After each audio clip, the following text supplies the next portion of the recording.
Amis de la chose logique, ludique et secrète, bonjour. Aujourd'hui, je vous propose une petite partie, pas une partie, sachant que les parties en moyenne de ce jeu en solo, durent une moyenne de 20 minutes. Elles ne se ressemblent pas toutes, c'est normal, donc limite, ça peut être aussi, regardez cette vidéo, ça peut être aussi une découverte. Alors, le jeu s'intitule L'île des prédateurs de Scott Alps, édité aux éditions Matago, dans une série Microgen où il y a toute une série de jeux rangés dans des petits porte-cartes, très agréables. Une nouvelle fournée sortie est prévue pour le mois de juin 2023, et nous en reparlerons plus tard. Là, dans l'île des prédateurs, c'est avec un jeu de cartes que nous allons quelque peu mélanger. Hein. Voilà. Voilà, mélanger. Bon, c'est pas le jeu ayant déjà, on va faire également une coupe. Couper, alors voyez, il y a deux cartes bleues. Il s'agit d'animaux marins, un requin et une baleine. Ce sont deux cartes qui vous permettent de déplacer les autres animaux. Voilà, pour l'instant, on les garde sous le coup. Ce sont un peu des cartes, pas joker, mais des cartes qui peuvent aider. Voilà, on les utilise ou on ne les utilise pas. Ensuite, on place une grille. Une grille. Quelques cartes, les cartes, hein, on les met en. Voilà. Comme ceci, comme cela. On retourne le tout. Voilà. 14, 13, je regarde déjà parce que vous allez voir que le but du jeu consiste à incarner, qu'elle le dire, à incarner la chaîne alimentaire. Alors, la chaîne alimentaire, ce n'est pas qu'un concept, c'est une chose qui existe réellement, mais l'incarner, c'est, voilà. Philosophiquement, c'est un peu difficile. Hein. Voilà, vous incarnez la chaîne alimentaire. Donc le but du jeu, c'est qu'à la fin, il n'en reste qu'un, un seul animal, hein, voilà. Puisqu'ici, nous avons un ensemble d'animaux, hein, du plus petit au plus fort, on va dire. Le plus fort, je crois que euh, c'est l'ours polaire. Et le plus petit, c'est une plante. Le plus petit, c'est la fourmi. Sachant que ces animaux-là ont été rangés en triplet, par triplet, c'est-à-dire qu'il y a des familles de 3. Par exemple, le 15, le 14 et le 13, ça forme un triplet. Le 15 ne peut pas, lui, manger un autre animal que l'animal de son triplet. Voilà. Et le 14, idem, il ne peut pas manger un autre animal d'une valeur inférieure à plus, à moins 3. Voilà. Donc là, le lion, par exemple, il pourra manger que le 13, le 12, le 11. Et voilà. Donc c'est des triplés. Au-delà, on ne peut pas. Au-delà, on est bloqué. Bien sûr, les animaux sont classés du plus petit, enfin sont classés, là ils ont été mélangés, ils vont du plus petit au plus grand, et le but du jeu, forcément, c'est qu'il n'en reste qu'un. Hein. Un jeu un peu assassin. Mais bon, ça s'apparente un peu à un solitaire. Puisque au solitaire, vous avez un certain nombre de billes ou d'allumettes, et à la fin du jeu, il doit en rester un. Là, c'est également un peu le même principe. Donc c'est un jeu agréable. Il tient dans la poche, on peut l'amener au travail, hein, sachant que le jeu de solitaire au travail, ça existe déjà.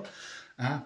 Je ne dirai pas la marque de l'ordinateur, hein, puisque quasiment toutes les entreprises et toutes les administrations sont équipées de ce type d'ordinateur. Hein. Ça côtoie le démineur, enfin bref, fin de la parenthèse. Mais à la limite, ce jeu de cartes est beaucoup plus agréable. Voilà. Un petit quart d'heure à la maison, en attendant le retour des enfants à l'école, ou le retour de madame ou de monsieur. Voilà. Voilà, on peut y jouer. L'important, c'est quand même d'avoir une petite table. Alors, dans un train, je sais pas. Dans les nouveaux trains, je sais pas si les tablettes sont à vie à la SNCF. Concevez des voitures pour les joueurs. Voilà. Voilà. Donc, j'ai ici On va commencer la partie si vous voulez bien. J'ai ici ma grille. Alors, par lequel? Par exemple, vous voyez, le zéro, le 1, si je ne mange pas de suite ou après, hein, et à un moment donné, quand on ne mange pas l'animal, il va rester sur le côté. Et n'oublions pas notre objectif. Par exemple, le zéro, là, il peut être mangé par la fourmi. Alors, pour manger, c'est simple. On prend, on prend on prend l'animal et on le déplace. On peut le déplacer d'une case, de manière adjacente. Jamais en diagonale, sauf si on vous l'autorise. Ben là, la fourmi, elle va manger la plante. Ouais, la fourmi, elle pouvait manger zéro. Voilà, voilà. Donc maintenant, ça serait bien pour se débarrasser de la fourmi euh, qui est sa supérieure. Alors, sachant que les cartes ont deux effets. Il y a l'effet de l'animal, hein, qui mange, et ensuite, vous voyez, sur chaque carte est notée une petite obligation. C'est un peu l'effet digestion. Par exemple, ici, la fourmi vient de... Alors, je ne sais pas. La fourmi vient de manger. Ensuite, donc, on a placé la carte. On doit déplacer l'animal de 1 à 3 cases. Déplacer un animal de 3 cases. C'est obligatoire. Tant qu'on n'a pas réalisé cet effet digestion, comme je le dis, cette obligation, vous ne pouvez pas poursuivre la partie. Alors, déplacer un animal de 3 cases. Je suis là. Ben, ça tombe bien. Le 2, par exemple, il est ici. De 1 à 3 cases. Donc, 1, 2. Bah, attendez, le 2, je vais le mettre ici. Si, attendez, le 2. Est-ce que je prends le 2? Est-ce que... Ah, il y a le 3 là. Le 3, le 3, le 3, le 3, le 3. Le 3 mange le 2, le 1. Bah écoutez, le 3 il fait 1, 2, 3. Je regroupe le tout parce qu'à la limite ils sont l'un à côté de l'autre. Voilà, le 2, le 3. Alors, je ne sais pas si j'ai bien fait. Enfin, j'ai choisi le 3 parce que comme il était plus éloigné, j'ai préféré le ramener plutôt qu'il se retrouve isolé. Donc maintenant la souris, je peux prendre une autre carte, hein, parce que là j'essaye de rester dans mes triplets. La souris elle mange le 2, le 2, là, le 0. Bon, c'est l'occasion de manger ces derniers. Si je me suis... Oui, on va manger le 1. Ah oui, quand on mange, le paquet devient... Hein, ça vient le paquet 3. Ça vient le... Voilà, le 3. Le 3 vient de manger le 1. Et donc maintenant, il doit déplacer un animal de 1 à 2 cases. Alors à force de jouer, forcément, vous connaissez les cartes, il n'y a pas de problème, mais vous connaissez un peu les obligations de chacune carte. Ça vous permet d'anticiper certains coups. Ça peut être une bonne initiation au jeu d'échecs. Hein. Anticiper les coups, voir plus loin, ne pas jouer coup par coup, mais anticiper les coups. Là, déplacer un animal de 1 à 2 cases, c'est noté là, une obligation, 1 à 2 cases. Et ben, cette fois, je vais déplacer je vais rapprocher le 2. Alors, si je le déplace de 2 cases, 1, 2, alors, 1, 2, voilà l'araignée, ici. Que fais-je maintenant? 1,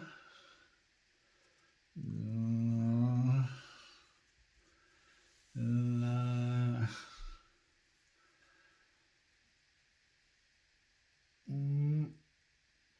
Eh ben, je reviens à ma souris, hein, qui va manger l'araignée parce qu'elle est petite l'araignée. Hein. La souris qui mange l'araignée, voilà. Et donc la souris a mangé la petite araignée. Petite araignée. Une dédicace à Laurence, à Amélie et Lucie. Voilà, petite araignée. Bonjour à la Savoie. Sur ce, revenons à nos moutons. Enfin, revenons à nos animaux. Là, il faut déplacer un animal de 1 à 2 cases. De 1 à 2 cases. Lequel vrage? Le renard. Mais le renard, il serait bien si vous venez dans... Je déplace le renard de 1 à 2 cases, d'une case. Voilà. Le renard est déplacé. Il semble un peu plus... Là, ils vont nous faire des petites choses intéressantes. Peut-être. Peut-être pas. Donc maintenant, qu'est-ce que je fais? Ah ben... Allez. Le 5, il va manger le 4. Voilà, le 5, le rat a mangé le lézard. Hein. Donc maintenant, on doit déplacer un animal de 2 cases. Ah ben encore une fois, c'est pas la même carte, c'est pas, mais voilà, c'est une autre case. Là, c'est de 2 cases. Ici, c'était de 1 à 2 cases. Beaucoup plus. Alors, bon, alors de 2 cases, laquelle que je pourrais déplacer? Ah ben là, c'est qu'une case. Le 11, ça pourrait être. Mais bon, le 7, il me semble bien, il me semble isolé hein, dans le coin droit. Si je fais 2 cases, 1, 2, il vient là, il est moins isolé. En plus, il se situe à côté du 6. Ça me semble bon, ça me semble bien. Voilà, voilà. Voilà, j'ai suivi l'obligation. Maintenant, qu'est-ce qu'on fait? Maintenant. Eh ben, écoutez, au prochain tour, je lis un peu parce que ça peut me permettre un peu d'anticiper les prochains. Quand on connaît bien les cartes, mais je me l'ai déjà peut-être dit, hein, je sais pas. Quand on connaît bien les cartes, quand on connaît bien les obligations, on peut anticiper les choses, un peu comme aux échecs. Sauf qu'aux échecs, il y a plus de combinaisons. Hein. Là, vous êtes sur un solitaire. Le 14 mange le 13. Voilà, le 14 a mangé l'alligator. Alors, pour Huguette Pouget, un petit message personnel. L'alligator est un reptile amphibien qui vit dans les Everglades, en Floride. Voilà, voilà, voilà. Aux États-Unis. Voilà, c'est fin du petit message personnel. Le 14 à manger, donc maintenant l'obligation. Au prochain tour, le prédateur doit manger une proie d'une valeur inférieure d'exactement 1. Alors donc le 14 par exemple devrait manger le 13. Il ne peut pas. Le 5 devrait manger le 4. Il ne peut pas. Le 10 devrait manger le 9. Ok. Le 9 pourrait manger le 8. Ok. À côté le 9. Ça me semble bien ça. Le 9 mange le 8. On reste dans le 9 à manger le 8. Donc le renard a mangé le raton laveur. Voilà, voilà, voilà. Au prochain tour, le prédateur doit se déplacer en diagonale pour manger. Ouais, quand on joue le renard, en diagonale. Vous voyez, le 10, il peut manger. Puis j'avais respecté, hein, le 9, il avait bien respecté le 1 là, qu'on lui avait imposé. Donc le 9 a mangé le 8, comme on l'a obligé. Et donc maintenant le 10, lui, il va bouger en diagonale. Il va manger le 9, comme on lui demande de le faire. Voilà, voilà, voilà. Ils sont bien disciplinés ces animaux. Donc, maintenant, alors, parce que au prochain tour, le prédateur doit sauter par-dessus un animal en se déplaçant de 2 cases en ligne droite pour manger. Le prédateur doit sauter par-dessus un animal en se déplaçant de 2 cases en ligne droite pour manger.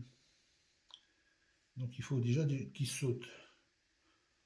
À mon avis, le 7 là, il va avancer 2 cases et il saute.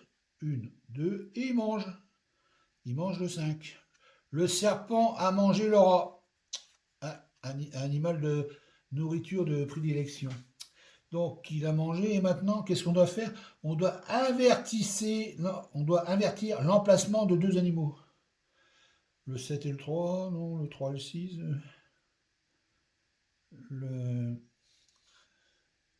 Tiens, le 12, il serait.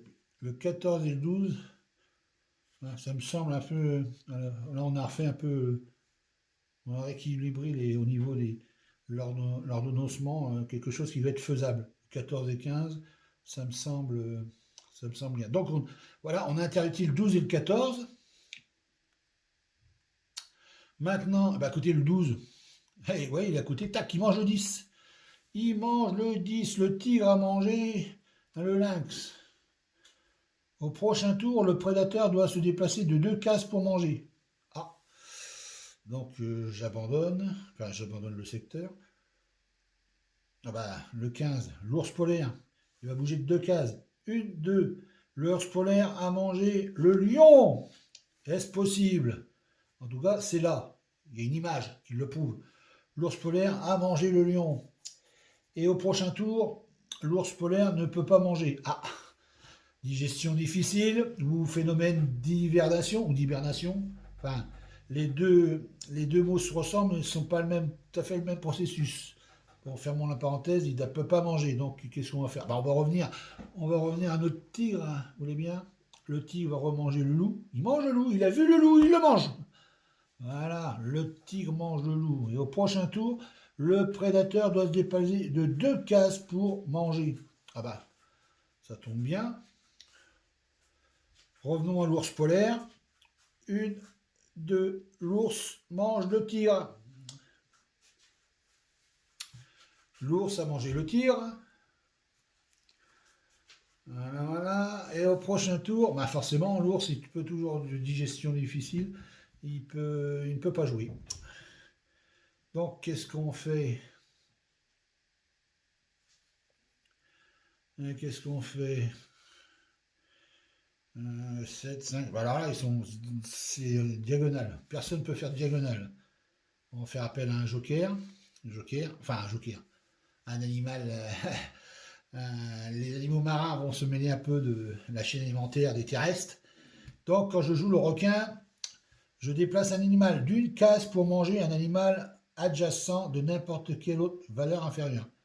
Par exemple, si je prends le 6, je peux le déplacer d'une case, le mettre à côté du 3. Alors, il peut déjà manger le 3, mais ici, à la limite, si c'était un 2, j'aurais pu. Voilà, voilà, j'ai déplacé le 6 à côté du 3, à côté du 6. Bon, il ne peut pas manger le 7, mais il peut manger le 3. Voilà. Comme c'est prévu sur sa carte. Voilà, forcément, après que la chauve-souris a mangé, déplacer là vers n'importe quelle autre case. Oui, la chauve-souris est intéressante parce que à chaque fois qu'elle a mangé, hop, elle peut se déplacer. Elle vole de case en case. Et une souris, donc la chauve-souris a mangé une souris. C'est une affaire de cousine, ça, des cousins germains. Cousin germain ou cousin éloigné. Enfin, bref, une histoire de famille. Donc la chauve-souris se déplace. Alors, c'est pas son avantage, mais au moins, ça sera à l'avantage de notre objectif qui est de faire en sorte qu'il ne reste plus qu'un seul animal. Et là, donc, le serpent, il mange la chauve-souris. Il mange la chauve-souris. Et ensuite, il faut invertir l'emplacement de 2 animaux. Voilà, on intervertit. Et qu'est-ce que je peux faire maintenant? Ben, je peux plus rien faire, hein, parce que le 15, il peut pas manger le 7 et vice-versa. Donc, on peut conclure qu'il me reste 2 animaux. Est-ce bien, est-ce mal? On va voir la règle du jeu. Hein. La règle du jeu très bien faite, de très bonne facture. Donc, qui me dit qu'en fin de partie, lorsque vous êtes dans la possibilité de faire des tours supplémentaires, donc on compte le nombre d'animaux sur l'île. Ici, il m'en reste 2. Donc sachez que quand il reste un animal, vous êtes nommé expert en écosystème. Quand il vous en reste 3, vous êtes simplement stagiaire de l'île. Et quand il vous en reste 2 comme moi, vous êtes nommé entremetteur accidentel. Ouais, je veux bien, mais c'était pas si facile que ça. Intéressant, mais pas si facile. Voilà. Ah, j'ai pas utilisé toutes mes cartes. Aurais-je pu? Je ne sais pas. Enfin, la partie fut intéressante. Voilà. Voilà, voilà. J'espère que cette découverte vous aura donné envie de jouer à ce jeu de Scott Helms, l'île des prédateurs. Vous aura peut-être envie de découvrir d'autres jeux de la série Microgame. Par exemple, sachez que ce dernier faisait partie d'une fournée éditée en 2022. Une nouvelle fournée est en cours d'édition. Elle va être dans vos boutiques préférées, courant en juin 2023. C'est insurmontable. Ou dans ce jeu, on se joue en solo, il s'agit de grimper en haut d'une montagne, voilà, sans trop de problème. Euh, un jeu de Scott Helms, une série microgame. Hein. Voilà, voilà. Mais bon, il n'est pas encore en boutique. Mais alors moi, je l'ai eu parce que dans le cadre du Festival de Cannes, Matago, il faisait des ventes, des préventes. Voilà, voilà. Enfin, ça sera un autre sujet. Sur ce, je vous dis à la prochaine et caressons l'ours.